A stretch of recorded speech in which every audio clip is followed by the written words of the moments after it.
Welcome back. Pakistan is again on the firing line, this time in a report authored by noted U.S. national security analyst Anthony Cordesman for the Center for Strategic and International Studies. Cordesman says that Pakistan must be warned to stop supporting the terror groups that continually undermine the Afghan government, or else sanctions must be imposed. Kabulis had a welcome respite from the bloody violence of last week that took 100 lives. Although not without some hiccups. A rocket landed in the tennis court at the Indian ambassador's residence, but there were no casualties. The ambassador, Manpreet Vohra, was at the presidential palace attending the Kabul process, an international effort to begin peace talks to end cross-border terrorism. Meeting takes place against spiraling violence driven by the Taliban or the Islamic State or even the Haqqani network.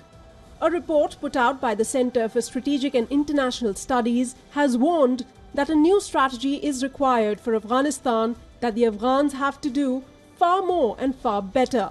But the report also noted Pakistan is still a sanctuary for the Taliban and Haqqani network and more of a threat than an ally. Afghanistan cannot do better unless it can stop and reverse Taliban and Haqqani gains. The government cannot win popular support for real civil reform unless it can provide better security and stability and win back the confidence of the Afghan people. The report by well-known U.S. national security analyst Anthony Cordesman says the U.S. should draw a line in the sand. What the U.S. must do: it must tell Pakistan that it faces a total end to aid and the imposition of sanctions if it continues to support terror groups that target Afghanistan. The report says the US must reach out to China, making it clear that cooperating with Washington in dealing with Afghanistan and Pakistan would serve US and Chinese interests. Russia must also be told not to support the Taliban. Other aspects of the report focused on the likely demand by US military commanders for 3,000 to 5,000 troops, the logistical issues involved, the fact that the US is yet to make good on earlier commitments to the Afghans of equipment, trainers and funding. It hints that the Afghan government would require at least 2 campaign seasons or 2 years to stabilize the situation.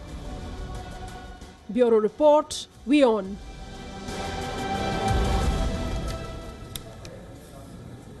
And joining us this evening, Michael Kugelman, Senior Associate for South Asia at the Woodrow Wilson Center in Washington, and Kamar Chima, Defense Analyst with us from Islamabad. Good evening to both of you.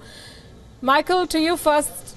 The US has been issuing veiled warnings to Pakistan for a while now, with these reports coming out and even many in the administration saying that Pakistan needs to be held accountable. Do you believe that the government is going to walk the talk? Is cutting aid really an option that Washington is looking at? I think it certainly is a possibility. The Trump administration and Trump himself always pitched themselves as very tough on terror. And I think that would suggest, at least, that this administration would be much less patient than the Obama administration was about how Pakistan deals with terrorists. And I would think that Trump himself would find it ridiculous that Pakistan would essentially be selective in how it deals with terrorists based on who they target.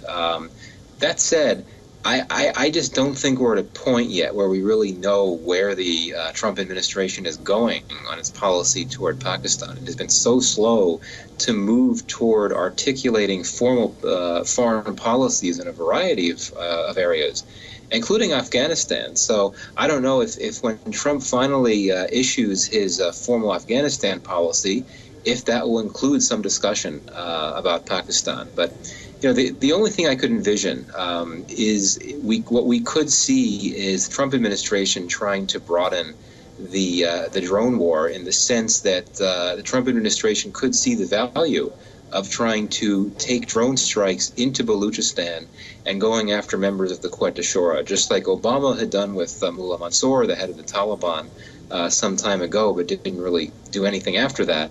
I certainly could see that as one thing that the Trump administration would want to do. But you know, at the end of the day, I don't think we should overstate the influence that the U.S. has over Pakistan. It's not like China, which has a lot of influence over Pakistan. I think that this notion of U.S. leverage over Pakistan and things that it could do to try to get Pakistan to do things that the U.S. wants it to do, like cutting aid to achieve some type of result, I don't think we should overstate that. If you look back at history, the U.S. has made many demands and has threatened to cut off aid. And, you don't have these changes on the ground in Pakistan that you would like to have. Yes, the U.S. has threatened, but it hasn't really cut off the aid completely and does control the purse strings. So I only agree with you partially. But Qamar Cheema, how do you expect the government in Pakistan to respond to this?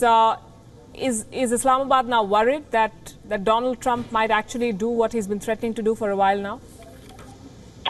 Well, I think CSIS is one of the think tanks. There are more than 1,700 think tanks in the United States. One thing is very important. I think Pakistan-U.S. relations have been in oscillation, or sometimes they have been hanging by a single thread. There have been tough times as well, and we definitely do not agree with the United States on many things. But I think what matters is that the think tank doesn't matter. If you just take the CENTCOM chief's testimony to the Senate Armed Services Committee on 10th March 2017, the General Votel has clearly said that Pakistan is a key and critical partner with this fight against terrorism. That is the testimony he has given to the Senate Armed Services Committee just 2 months ago. So I think for Pakistan, what matters is that what is going on in Pentagon or what is going on in Congress. So any think tank who comes out with any kind of a report, as I mentioned, if there are 1,700 think tanks, there are thousands of people working there. Michael works in Woodrow Wilson as well. So there's no big deal if someone comes with any particular report. But coming on the point, I think there's nothing to worry on that. And if the American generals were free, I think that is very clear. Okay, it's good to see how confident and unfazed you remain despite everything. Michael Kugelman, the report also says that America should reach out to China. That's tricky and complicated given China's immense investments in Pakistan. Do you really believe that China is going to tie up with America to hold Pakistan accountable for anything? No, not really. And in some ways, this is old news. I mean, we've been hearing this recommendation for many years that the U.S. should essentially lean on China to try to get Pakistan to do more than the United States is able to get it to do, because China does have influence and leverage that the United States does not enjoy. I would say this. I think that China is increasingly concerned about stability considerations in Pakistan just because of, CPEC, the China-Pakistan Economic Corridor, and China's broader investments in Pakistan and Afghanistan as part of the Belt and Road Initiative. It really makes the stakes go up significantly for China. And China, for quite some time, has tried to get Pakistan successfully to do a better job of going after terrorists like the Pakistani Taliban that actually stage attacks inside of Pakistan. And as you know, China has not really had much of an interest in trying to get Pakistan to deal with the likes of Lashkar-e-Taiba or the Haqqani network, because they don't stage attacks in Pakistan, and they therefore don't really pose a direct threat to Chinese investments there. But I think that in Beijing there's a realization that any type of militant organization, regardless of whether it stages attacks or not in the country in which it's based, poses a stability threat. So I think that, going forward, there's reason to believe that the Chinese could try to impress upon Islamabad the importance, not just for China, but for Pakistan as well, to take a more comprehensive view and a more clear-cut, robust view toward terrorism and the need to deal with any type of terrorist organization, that any type of terrorist organization should be viewed as a threat in Pakistan. But certainly I agree with you. In the near term, I don't think it's realistic to think that Washington could simply expect Beijing to go out there and wave a magic wand and get Pakistan to crack down against the likes of the Haqqani network or whatever the case may be. Right. In fact, you mentioned the Haqqani network. The Codsman report also mentioned the same network by name. It is perhaps the most notorious terror group presently active in Afghanistan and is blamed for last week's truck bomb attack on Kabul's Wazir Akbar Khan diplomatic enclave as well. The network formed in the early days of the Afghan jihad, and it's currently headed by Sirajuddin Haqqani, reportedly based in Pakistan's Fateh region. The network's fighting strength ranges from 3,000 to 10,000. It is loyal to the Taliban. Sirajuddin is deputy leader of the Taliban. The network is funded by Gulf Arabs. Funds also come through criminal activities, including smuggling.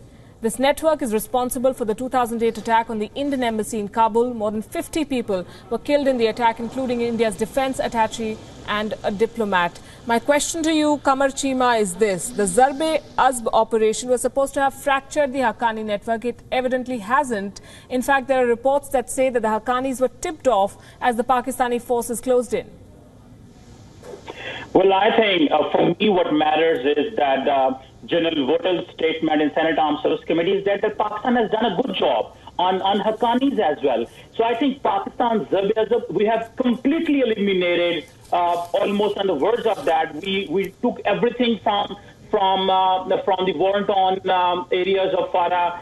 We cleaned the areas. We are working on infrastructure in Farah, and all those terrorists have gone to Afghanistan. And this is where the terrain is. This is where the terrorists are operating from. And I think that is where the threat is coming to Pakistan. And let me tell you that Pakistan has done a great job, and the Americans recognize this, even in Senate, even in Congress. So I think for us, what matters is American official opinion or official arguments or the talk, not a think tank who can do any work, who talks on that. But I think what matters is that Afghanistan does not have a control on its own territory. Just this year, Afghanistan lost 5% of territory to Taliban. So actually, Afghan government is controlling just 65% of the territory. This is not Pakistan's concern if Afghanistan cannot control Afghanistan. I think Americans have been failed in Afghanistan. Right. So the American forces left, and now the Afghan army does not have the capability. So this is not our fault if Afghanistan and the international community have failed to deal with Afghanistan. Okay, a very convenient argument, and you keep patting yourself on the back. But thanks very much. I'm out of time. I would have liked to discuss this in detail with Michael Kugelman as well. But thank you very much, Qamar Cheema and Michael Kugelman, for joining us. Of course, the Pakistani government continues to patronize a certain section of terror groups. What are America's options then? Is it going to act on reports like these? We'll wait and see. Ahead on Gravitas, hit by terror strikes, the Muslim community in England makes a statement. Will that be enough to curb the growing xenophobia?